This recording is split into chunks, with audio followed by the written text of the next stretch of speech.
வணக்கம். இன்னைக்கு ஜூலை 30 ஆ வியாழக்கிழமை. ஸோ நிஃப்டிக்கு வந்து ஏடிஎம்மோட பிரைஸ் வந்து ரூ. 129. ஓகே. இந்த ரூ. 129 பிரைஸ் வந்து எந்தெந்த இடத்துல வந்து எந்த ஸ்ட்ரைக் இன்னைக்கு வந்து சப்போர்ட்டா இருந்தது அப்படிங்கிறத தெளிவா இந்த வீடியோல நம்ம பார்க்கலாம். ஸோ என் சேனலுக்கு இப்போ தான் நீங்க ஃபர்ஸ்ட் டைமா வரீங்கன்னா சப்ஸ்கிரைப் பண்ணிக்கோங்க. ஆம், டெலிகிராம் குரூப் இருக்கு. ஸோ லைவ் மார்க்கெட் அப்டேட் உங்களுக்கு தேவைன்னா ஸோ நீங்க தாராளமா அதில ஜாயின் பண்ணிக்கலாம். நீங்க எந்த ஒரு இண்டிகேட்டரும் ஆ வேற வேற மெத்தட், அதாவது ரொம்ப சிம்பிளா பிகினரா இருக்கேன் நானு. அ ரொம்ப காம்ப்ளிகேட்டடா வேண்டாம். ஒரு ஆப்ஷன்ல வந்து சிம்பிளா ஒரு விஷயத்த தெரிஞ்சுக்கிட்டு நான் ட்ரேட் பண்ணணும் அப்படிங்கிற உங்களுக்கு ரொம்ப யூஸ்ஃபுல்லான ஒரு சேனல் தான் என்னோட சேனல். ஸோ நான் எந்த ஒரு இண்டிகேட்டரும் நான் வந்து யூஸ் பண்றது கிடையாது. முழுக்க முழுக்க நம்பரு, அதுவும் லைவ் மார்க்கெட்ல கிடைக்கிற விஷயத்த வச்சு கிடையாது. எல்லாமே நம்ம வந்து அ முந்தின நாள் மார்க்கெட் ஆரம்பிக்கிறதுக்கு முன்னாடியே வந்து எல்லாமே லெவல்ஸ் எல்லாமே எடுத்து, ஸோ அந்த லெவல் பேஸ் பண்ணி தான் நம்மளோட மார்னிங் ட்ரேடே இருக்கும். ஸோ அது எப்படி அப்படிங்கிறத அம் நான் சொல்றேன். ஸோ இன்னைக்கு பார்க்குறீங்க, இந்த லெவல் பார்த்தீங்கன்னா, ஆ இது எல்லாமே நேத்து எடுத்த லெவல். ஓகே. 24,250 அப்படிங்கிற ஸ்ட்ரைக்க பேஸ் பண்ணி, இந்த support and resistance level, magic line, இது எல்லாமே நேத்து நம்ம எடுத்த லெவல் தான். ஸோ இத காலையில மார்க்கெட் ஆரம்பிக்கிறதுக்கு முன்னாடியே நம்ம வந்து போஸ்ட் பண்ணியிருக்கோம். இங்க பார்த்தீங்கன்னா, இது என்னோட டெலிகிராம் சேனல். ஸோ காலையில எத்தன மணிக்கு? 9:08க்கு ப்ரீ ஓப்பன் மார்க்கெட் வரையும் ஓப்பன பேஸ் பண்ணி இந்த லெவல்ல வந்து நான் மார்க் பண்ணி குடுத்துருக்கேன். ஓகே. அதே லெவல் தான். சேம் லெவல் தான். ஓகே. ஆ இது எல்லாமே நீங்க எப்படி எடுக்கணும் அப்படின்னு தெரியும்னா, ஸோ என்னோட சேனல்ல புதையல் இருக்கும் வரைபடம் அப்படிங்கிற தலைப்புல ஒரு வீடியோ இருக்கும். ஸோ அத நீங்க போய் பார்த்தீங்கன்னா, இந்த லெவல்லாம் எப்படி எடுக்கிறது அப்படிங்கிறத டீட்டெயிலா எக்ஸ்ப்ளைன் பண்ணி அந்த வீடியோல குடுத்துருப்பேன். ஸோ பார்க்காதவங்க அத ஃபர்ஸ்ட்டு பார்த்துட்டு இந்த வீடியோ பார்த்தீங்கன்னா உங்களுக்கு புரியும். ஓகே. இன்னைக்கு மார்க்கெட் ஓப்பன் அப்படிங்கிறது ஒரு ஃப்ளாட் ஓப்பன். 24,249 அப்படிங்கிற மாரி. க்ளோஸ் வந்து 24,250 நேத்தோட க்ளோசிங். அது பக்கத்திலேயே ஒரு பாயிண்ட், ஒரு ஃப்ளாட் ஓப்பன் இன்னைக்கு. இன்னைக்கு வந்து பார்த்தீங்கன்னா, சென்சஸோட மந்த்லி எக்ஸ்பிரியும் இருந்தது. ஸோ மார்க்கெட்ல பார்த்தீங்கன்னா, நமக்கு காலையிலே ஓப்பன்லேயே டிகே அப்படிங்கிற ஒரு விஷயம் இருந்தது. ஸோ டிகேவ பத்தி நம்ம தெளிவா இன்னொரு வீடியோல நம்ம பார்க்கலாம். இன்னைக்கு மார்க்கெட் வந்து ஓப்பன். ஓகே. 24,249 ஓப்பன். அந்த இடத்துல ரவுண்ட் 50யா என்ன இருக்கு? 24 24,250 ரவுண்ட் 50. நான் காலையில ஒரு வீடியோ குடுத்துருப்பேன். இன்னைக்கு மார்க்கெட்ல ஓப்பன பேஸ் பண்ணி, என்ன மாரி ஓப்பன் குடுத்துருந்தா, எப்படி இந்த சார்ட்ட நீங்க ரீட் பண்ணணும் அப்படிங்கிறத. ஸோ பார்க்கலன்னா, அந்த வீடியோ நீங்க பார்த்தீங்கன்னா தெரியும். ஓகே. இப்ப 24,250. ஓகே. 24,250 ஸ்ட்ரைக்கு. மார்க்கெட் மேல போகணும் அப்படின்னா, மார்க்கெட் வந்து கால் சைடு புல்லிஷா இருக்கணும் அப்படின்னா, 24,250 கால். ரூ. 129 பிரைஸுக்கு மேல இருக்கணும். அதே நேரத்தில புட்டு 129க்கு கீழ இருக்கணும். 2 பேருமே 129 விட்டு குடுத்துட்டு, அதுக்கு கீழ தான் இருக்காங்க அப்படின்னா, அதுக்கு அடுத்த ஸ்ட்ரைக்கு. ஓகே. அதுக்கு அடுத்த ஸ்ட்ரைக்னா, அ மேல வந்து 24,300 புட்டு, கீழ 24,200 கால். அந்த மாரி நீங்க பார்க்க ஆரம்பிச்சிரலாம். ஓகே. இப்ப ஃபர்ஸ்ட்டு நம்ம வந்து 24,250 கால் அண்ட் புட்டு ஸ்ட்ரைக் எடுத்து வச்சுக்கலாம்.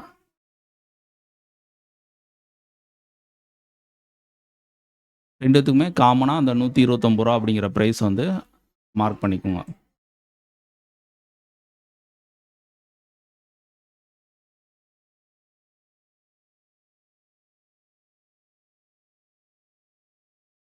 ஓகே.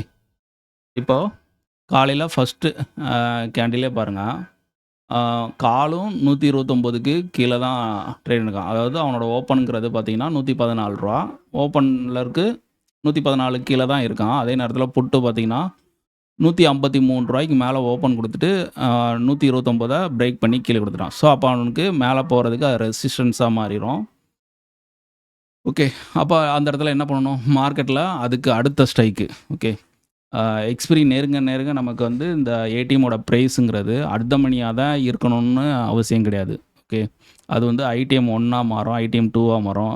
எக்ஸ்பிரி அன்னைக்கெல்லாம் பார்த்தீங்கன்னா, ஐடிஎம் 3, 4 அந்த மாரி ஸ்ட்ரைக்கா போயிரும். அதாவது நான் சொல்ல வர்றது புரியும்னு நெனைக்கிறேன். அதாவது இப்போ இந்த இடத்துல பார்த்தீங்கன்னா, இருக்கிறது தான் அட் த மணியோட கால் அண்ட் புட் ஸ்ட்ரைக்கு. இவங்க தான் இந்த ஏடிஎம்மோட பிரைஸ வந்து தக்க வைக்கணும்னு அவசியம் கிடையாது. எக்ஸ்பிரிக்கு அடுத்த நாள் வந்து நியூ கான்ட்ராக்ட் ஸ்டார்ட் ஆகும். அன்னைக்கு வந்து பார்த்தீங்கன்னா, அட் த மணி இருக்கிறதுக்கு வாய்ப்பு இருக்கு. மீட்டிங் நடக்கிறதுக்கு. அதுக்கடுத்து பார்த்தீங்கன்னா, ஒவ்வொரு நாளும் பார்த்தீங்கன்னா, புதன்கிழமை, அதாவது வியாழக்கிழமை, வெள்ளிக்கிழமை, திங்கட்கிழமை, செவ்வாய்க்கிழமை அப்படிங்கிற மாரி போகும்போது, ஐடிஎம் 1 ஆகும். ஐடிஎம் 2, ஐடிஎம் 3, ஐடிஎம் 4 எக்ஸ்பிரி அன்னைக்குலாம் ஐடிஎம் 4 அந்த மாரிலாம் ஸ்ட்ரைக் மாற ஆரம்பிச்சுரும். ஓகே. அந்த பிரைஸ் வந்து தக்க வைக்கிற ஸ்ட்ரைக் வந்து அந்த மாரி கேப் ஆயிரும். ஸோ அப்போ நியர்பை இருக்கிற ரவுண்ட் 50 மேட்ச் ஆகலை அப்படின்னா, இப்போ உதாரணத்துக்கு ஓப்பன் 24,249 பக்கத்தில் இருக்கிற ரவுண்ட் 50 24,250 நம்ம பார்க்குறோம். 2 பேருமே 129 விட்டு கொடுத்துட்டாங்க அப்படின்னா, ஸோ அதுக்கடுத்து வந்து என்ன பண்ணணும்? அதுக்கு மேலே இருக்கிற 50 ஓகே. இப்போ உதாரணத்துக்கு இப்போ 250 2 பேருமே வந்து விட்டு கொடுத்துட்டாங்க. ஸோ அப்போ என்ன பண்ண போகிறேன் நான்னா, 200 கால் ஆக்டிவாக இருக்காங்களா? அதே மாதிரி 300 புட்டு ஆக்டிவாக இருக்காங்களா? யாரு? ஏன்னா மார்க்கெட் 250லேருந்து மேலே போகணும்னா எதை நோக்கி போகணும்? 300 நோக்கி போகணும். கீழே வரணும் அப்படின்னா 200 நோக்கி வரணும். அப்போ 2 பேரில் யார் ஸ்ட்ரென்த்தாக இருக்கா? இதில் ஓப்பனுங்கிறது ரொம்ப முக்கியம். இப்போ 200 காலு, 224 300 புட்டு அப்படிங்கிற மாதிரி எடுத்திருக்கோம். இதில் 2 பேத்துக்குமே காமனாக அந்த ₹129 ப்ரைஸை போட்டாச்சு. ஓகே. இப்போ மார்க்கெட்டில் இங்கே நம்மளோட ஸ்பாட்டை பார்ப்போம். ஸ்பாட்டில் பார்த்தீங்கன்னா, எஸ்டர்டே ஹை அப்படிங்கிறது ஸ்ட்ராங்கான ரெசிஸ்டன்ஸாக இருக்குது. 24,283. அப்போ இது நியர்பை ரவுண்ட் 50ங்கிறது 300. ஓகே. 300 வந்து நியர்பை ரவுண்ட் 50. அப்போ 300 அப்படிங்கிறவங்க ₹129 கீழே வந்தால் மட்டும்தான் நிஃப்டி வந்து இந்த எஸ்டர்டே ஹையை வந்து பிரேக் பண்ண முடியும். ஓகே. அப்போ இல்லைனா ஸ்ட்ராங்கான ரெசிஸ்டன்ஸ். இதில் டிகே ஆகி அந்த லெவல் பிரேக் பண்ணுறதுக்கு வாய்ப்பு இருக்குது. மொமெண்டம் கொடுத்தும் பிரேக் பண்ணுறதுக்கு வாய்ப்பு இருக்குது. சரியா? அந்த டிகேங்கிறது புட் சைடு ஹெவியாக நடந்துச்சுன்னா, அப்போ அவங்க வீக் ஆகி 129 கட்டும்போது, கால் சைடு உள்ள பொசிஷன் எடுத்தவங்கலாம் ப்ராஃபிட்டை புக் பண்ண வேண்டிய கட்டாயம். அப்போ மார்க்கெட் ஃபர்தராக மேலே போயிடும். இப்போ இங்கே பார்த்தீங்கன்னா 129 அவன் விட்டு கொடுக்கவே இல்லை. அங்கேருந்து மார்க்கெட்டு எஸ்டர்டே ஹை வரும்போதெல்லாம் 129க்கு மேலே ஒரு ₹139 அந்த ப்ரைஸ் வந்து சப்போர்ட்டாக எடுத்துகிட்டு மேலே இது பண்ணுறான். அதே நேரத்தில் கீழே வந்தால் அவனுக்கு வந்து open, IDM line, yesterday close அது எல்லாமே ஸ்ட்ராங் சப்போர்ட்டு. அது மட்டும் இல்லாமல் நம்மளோட மேஜிக் லைனும் அவனுக்கு வந்து ஸ்ட்ராங்கான ஒரு சப்போர்ட்டு. மேலேயும் ஒரு ரெசிஸ்டன்ஸ் இருக்குது, கீழே ஒரு சப்போர்ட் இருக்குது. ஸ்ட்ராங்கான சப்போர்ட். மேஜிக் லைனுங்கிறது ஸ்ட்ராங்கான சப்போர்ட். அதை பற்றி நான் இது தனியாக வந்து ஒரு வீடியோவில் நான் வந்து என்னென்னு சொல்கிறேன். ஓகே. அப்போ கரெக்டாக ப்ராப்பராக அந்த இடத்துல வந்து சப்போர்ட் எடுக்கிறவன், அதுக்கடுத்து பாருங்கள் ஒரே கேண்டிலில் வால்யூமாக உடைக்கிறான். ஸோ 129 24,300 ஒரே கேண்டிலில் வால்யூமாக பிரேக் பண்ணுறான். ஸோ பிரேக் பண்ணும்போது மார்க்கெட் பார்த்திங்கன்னா ஒரு சிங்கிள் மூமெண்டம் தான். 300 வரைக்கும் போயிட்டு அப்படியே வந்து ரிவர்சல் கரெக்டாக 300 ஜோன் வரைக்கும் போயிருப்பான். நான் ஸ்டார்டிங் வீடியோவில் சொல்லியிருப்பேன். ரெகுலராக பார்க்குறவங்களுக்கு தெரியும். இந்த ஹைக்கு மேலே R1 இருக்கும். இந்த மாதிரி சினாரியோவில் இதுக்கு பார்த்தீங்கன்னா ரொம்ப கேப் இருக்கும். அதாவது பெரிய ரேஞ்ச் இருக்கும். இது வந்து ஒரே ஷாட்டில் வந்து மார்க்கெட் வந்து போயிடாது. ஸோ இதில் ஒரு 50% ஃபஸ்ட்டு ஒரு டார்கெட் அடிக்கும். அதுக்கடுத்து மார்க்கெட் வந்து ஹையை பிரேக் பண்ண இப்போ ஹையை பிரேக் பண்ணியிருக்காங்க. சரியா? இந்த ஹையை ரீடெஸ்ட்மெண்ட் எடுத்துகிட்டு ஃபர்தராக வந்தாங்கன்னா அடுத்த ஒரு கரெக்ஷனில். சரியா? அந்த மாதிரி நடக்கும். ஸோ அப்போ இதில் பார்த்தீங்கன்னா 50% டார்கெட் அப்படிங்கிறது கரெக்டாக நடந்திருக்கும். இங்கே பார்த்தீங்கன்னா கரெக்டாக 50% டார்கெட்டை வந்து அடிச்சுட்டு மார்க்கெட் ரிவர்சல் ஆகிட்டு ஹையை சப்போர்ட்டாக எடுத்துக்கிட முடியாமல் மார்க்கெட் திருப்பி கீழே மேஜிக் லைனில் வந்து சப்போர்ட் எடுத்துகிட்டு திருப்பி அதே ஜோனுக்கு போயிருக்காங்க. ஓகே. அப்போ இந்த ஹை நியர்பை ரவுண்ட் நம்பர் அப்படிங்கிற பார்த்தோம்னா 24,328 இந்த 50%. அதாவது ஹையுக்கும் ரெசிஸ்டன்ஸ் 1க்கும் உள்ள 50%ல் ஒரு இருக்கிற அந்த நம்பர் வந்து 24,328. இது ரவுண்ட் 50 அப்படிங்கிறப்ப 24,350. இப்போ 24,350 அங்கே 129 விட்டு கொடுத்துருச்சுன்னா மார்க்கெட் ஃபர்தராக R1 தேடி போயிடும். அவன் விட்டு கொடுக்கல அப்படின்னா மார்க்கெட் வந்து அது ஒரு ஸ்டாப் பாயிண்ட்டாக இருக்கும். நம்ம 24,300 இங்கே விட்டு கொடுத்துட்டான். ஸோ அதனால் நிஃப்டி வந்து 24,300 ரீச் ஆயிடுச்சு. 350 ஸ்ட்ராங்கா இருந்துட்டா, மார்க்கெட் அதுக்கு மேல சஸ்டெயின் பண்ண முடியாது. இங்க பார்த்தீங்கன்னா 300 பார்ப்போம். 350 24,350 புட் ஆப்ஷன் எடுத்திருக்கேன். இதில ரூ. 129 அதே காமன். ஒரே நம்பர் தான். ஓகே. இங்க இவன் ஸ்ட்ராங்கான ஒரு சப்போர்ட்டா இருந்துட்டான். ஓகே. ஸோ, அப்ப இத பிரேக் பண்ணாத வரைக்கும் மார்க்கெட் ஃபர்தரா மேல போகாது. ஓகே. கிளியரா தெரிஞ்சிருச்சா? அப்ப அந்த இடத்துல பார்த்தீங்கன்னா, கால் 24,250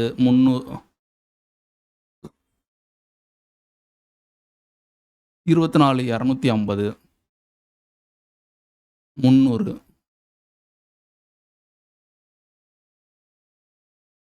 300 பார்த்தீங்கன்னா, 24 300 ரூ. 129 பிரைஸு. ஸோ, கரெக்ட்டா அவனுக்கு வந்து அது ரெசிஸ்டன்ஸா இருந்திருக்கு. ஓகே. 24,300 காலுக்கு ரூ. 129 ரெசிஸ்டன்ஸா இருந்திருக்கு. இவனுக்கு சப்போர்ட்டு. அப்போ 300 வந்து ரூ. 129க்கு மேல சஸ்டெயின் ஆயிருந்தா, மார்க்கெட் ஃபர்தரா இன்னும் மேல போயிருக்கும். அதே நேரத்தில இவன் வந்து பிரேக் பண்ணி கீழ இருந்தா கீழ வந்திருக்கும். மார்க்கெட் வந்து ட்ரெண்ட் ஒன் சைடா போயிருக்கும். நல்லா புல்லிஷா இருந்திருக்கும். ஸோ, இவன் ரெசிஸ்டன்ஸ் 300 வந்து வீக்கா இருக்கான். 129 ரெசிஸ்டன்ஸா இருக்கான். ஸோ, அப்போ மார்க்கெட்ல வந்து அங்கருந்து ஒரு ரிவர்சல் வருது. கிளியரா வந்து இது வந்து நமக்கு ரிவர்சலா இண்டிகேஷன் குடுக்குது. ஓகே. மார்க்கெட் வந்து ஹைய வந்து சப்போர்ட் எடுக்க ட்ரை பண்ணியிருக்கு. அது ஃபெயிலியர். திருப்பி லோவ ஓப்பன் ப்ரீவியஸ் க்ளோஸ் இந்த ஜோன வந்து சப்போர்ட் எடுத்துட்டு, திருப்பி ஹைய பிரேக் பண்ண ட்ரை பண்ணியிருக்கு. அதுவும் ஃபெயிலியர். திருப்பி ஸ்ட்ரெயிட்டா வந்து மார்க்கெட் திருப்பி மேஜிக் லைன்லேயே சப்போர்ட் எடுத்துட்டு, ஹைய பிரேக் பண்ணி, ஸோ ஃபைனலா வந்து மார்க்கெட் க்ளோஸ் ஆயிருச்சு. ஓகே. ஸோ இது வந்து பார்க்கும்போது ஒரு சிம்பிளான ஒரு விஷயமா தான் இருக்கும். பட் ஆனா இது வந்து நீங்க ரீட் பண்ணணும். இந்த சார்ட்ட வந்து ரீட் பண்ண தெரிஞ்சுக்கிட்டா தான், இந்த லெவல்லாம் எப்படி ஒர்க் ஆகுது? என்ன லாஜிக்ல ஒர்க் ஆகும்? இப்போ நீங்க ஒரு இண்டிகேட்டர் யூஸ் பண்றீங்கன்னு வச்சுக்கோங்களேன். இண்டிகேட்டரு நம்ம எல்லா புரோக்கர் ஆப்லயும் இருக்கும். ஃப்ரீ இண்டிகேட்டர்ஸும் இருக்கு. பெய்டு இண்டிகேட்டர்ஸும் இருக்கு.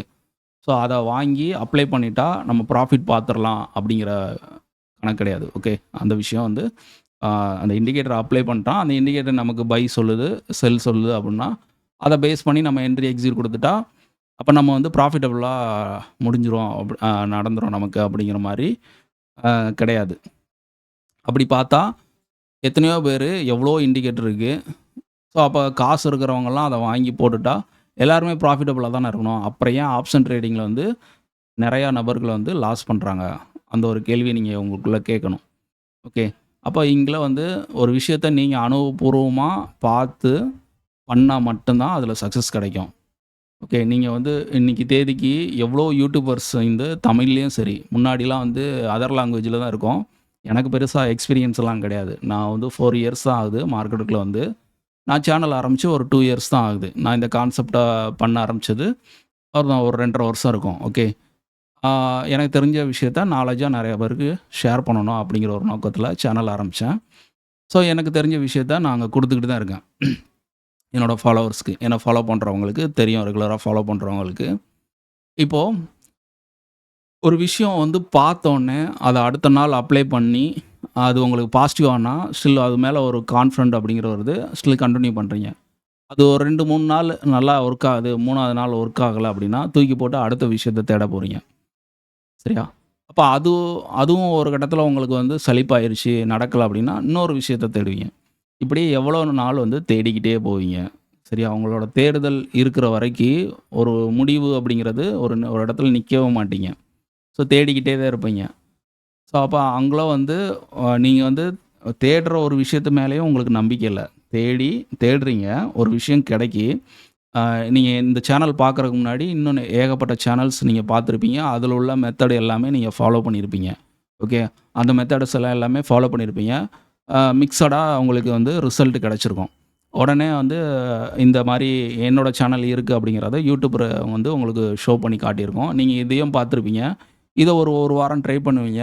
இதில உங்களுக்கு ஒரு பாசிட்டிவிட்டி இல்ல அப்படிங்கிறப்ப, இன்னொரு விஷயத்த தேட ஆரம்பிச்சுருவீங்க. இப்படியே நீங்க அடுத்தடுத்து போய்க்கிட்டே இருக்கும்போது, தேடிக்கிட்டே இருக்கிற மாரி தான். நீங்க அந்த விஷயத்தில கவனமா இருங்க. உங்கள ஃபர்ஸ்ட்டு நம்புங்க. ஓகே. நீங்க உங்களால மார்க்கெட் பார்க்க முடியுதுல்ல? பார்க்க முடியுது. அத அப்சர்வேஷன் பண்ண முடியுது. அந்த விஷயம்லாம் உங்களால பண்ண முடியுதுன்னா, நீங்க பார்த்து ஒரு விஷயம் சரியா நடக்குதுன்னா, அத பேஸ் பண்ணி என்ட்ரி, எக்ஸிட் வந்து நீங்க குடுத்தீங்கன்னா, உங்களுக்கு நீங்க உங்களையும் நம்பாம, ஃபாலோ பண்ற ஒரு மெண்டர்ஸையும் நம்பாம, மிக்ஸடா நீங்க இருக்கும்போது, உங்களுக்கான வின்னிங் ப்ராபபிலிட்டி வந்து கிடைக்கிறது கஷ்டம். ஓகே. இப்போ இந்த லெவல்ஸ்லாம் நீங்க பார்க்குறீங்க அப்படின்னா, இதோட லா லாஜிக்க வந்து நீங்க புரிஞ்சுக்கணும். ஸோ இது வந்து அ சப்போர்ட்டுனா என்ன? ரெசிஸ்டன்ஸ் தான். பேசிக்கான ஒரு விஷயத்த தான் நம்ம நம்பர்ஸ் மூலமா இந்த லெவல்ஸ்லாம் நம்ம எடுத்து இது பண்ணிட்டு இருக்கோம். இது வந்து 1 நாள், 2 நாள்ல கிட்டத்தட்ட உங்களுக்கு வந்து இந்த டெலிகிராம்ல ஆல்மோஸ்ட் ஒரு 1 1/2 வருஷத்துக்கு மேல வந்து டேட்டாஸ் வந்து இதில இருக்கு. ஓகே. 1 1/2 வருஷத்துக்கு மேல நான் எவ்ரி டே வந்து மார்க்கெட்ல உள்ள சார்ட்ட எல்லாமே அப்டேட் பண்ணிட்டு இருக்கேன். ஓகே. பெர்ஃபார்மன்ஸ்க்கு நீங்க போய் செக் பண்ணலாம். இந்த சார்ட்டெல்லாம் எப்படி வந்து ஒர்க் ஆகுது அப்படிங்கிற விஷயத்த நீங்க போய் தாராளமா ஒரு ரெஃபரன்ஸ்க்காண்டி நீங்க வந்து செக் பண்ணி பார்க்கலாம். ஸோ இந்த சரி, ஓகே. இப்போ அ மார்க்கெட்ல பார்த்தீங்கன்னா, இந்த லெவல்லாம் எப்படி எடுக்கிறதுன்னு அந்த வீடியோ நான் பார்க்க சொல்லியிருப்பேன். இப்ப நாளைக்கு மார்க்கெட்டுக்கு க்ளோசிங் அப்டேட் வந்துருச்சான்னு பார்ப்போம். ஒரு 7லேருந்து 8 மணிக்குள்ள வந்துரும். ஆனா இன்னைக்கு இன்னும் வரல. ஓகே. இப்ப 24 300 317 அப்படிங்கிறது க்ளோசிங்கா இருக்கு. இன்னைக்கு நிஃப்டியோட க்ளோசிங். நாளைக்கு வெள்ளிக்கிழமை. நாளைக்கு வந்து இந்த 24 300க்கு மேல க்ளோசிங் கிடைச்சா, ஃபர்தரா மார்க்கெட் வந்து நல்லா புல்லிஷா அடுத்த வாரம் கன்டின்யூ ஆறதுக்கு வாய்ப்பு இருக்கு. இல்ல 24,000 கீழ க்ளோசிங் கிடைச்சுன்னா, மார்க்கெட் இன்னும் ஒரு ரேஞ்ச் பவுண்டா இருக்கிறதுக்கு வாய்ப்பு அமைஞ்சிரும்.